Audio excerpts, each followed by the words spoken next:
Êtes-vous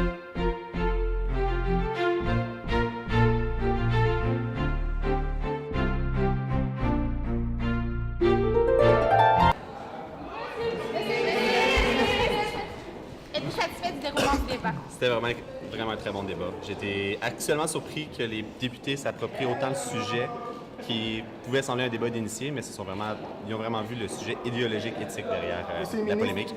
comment pensez-vous que le Collège des médecins va réagir suite à l'adoption du principe? Je pense qu'ils vont être contents en fait parce que automatiquement ça leur donne plus d'outils. Puis les médecins, un des gros problèmes qu'ils ont avec leurs patients, c'est qu'actuellement ils ont pas assez de données. Mais effectivement, ça va leur donner plus de responsabilités. Monsieur le ministre, comment encadrez-vous la pratique des médecins par rapport à ce nouveau projet? Ça va être vraiment un changement du paradigme au lieu au lieu de traiter collectivement, ils vont devoir traiter individuellement, ce qui va changer leur approche avec le patient. Monsieur le ministre, étant donné que les personnes moins aisées vont avoir plus de misère à se payer l'assurance privée, comment justifiez-vous l'injustice sociale? En fait, je pense pas qu'il y ait d'injustice sociale parce qu'au contraire, il y a un filet social au Québec et on fait juste l'accroître parce que les gens qui naissent avec des moins bonnes prédispositions génétiques vont pouvoir régler le problème à moins qu'ils participent.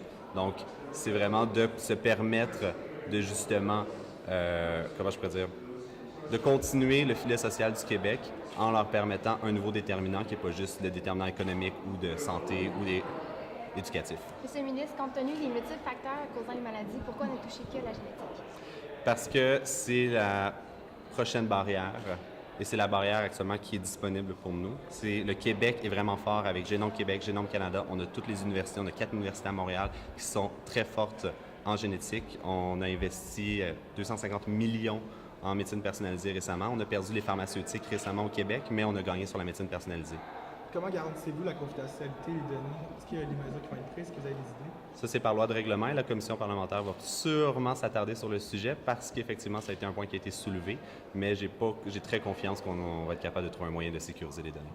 Justement, parlant de la RAMQ, est-ce que vous croyez qu'en commission parlementaire, la couverture de la RAMQ va être maintenue pour les non-adhérents ou Il se doit d'avoir une mesure coercitive pour encourager vraiment la participation. Les gens qui ne décident de ne pas participer à la Génobanque se doivent de rembourser à certains points le prix de leur choix.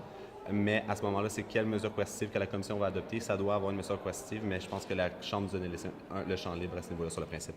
Justement, Monsieur le ministre, comment pensez-vous que le public va réagir à ces mesures coercitives?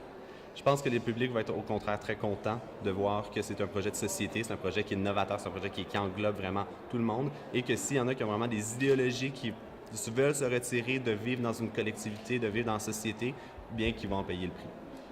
Merci.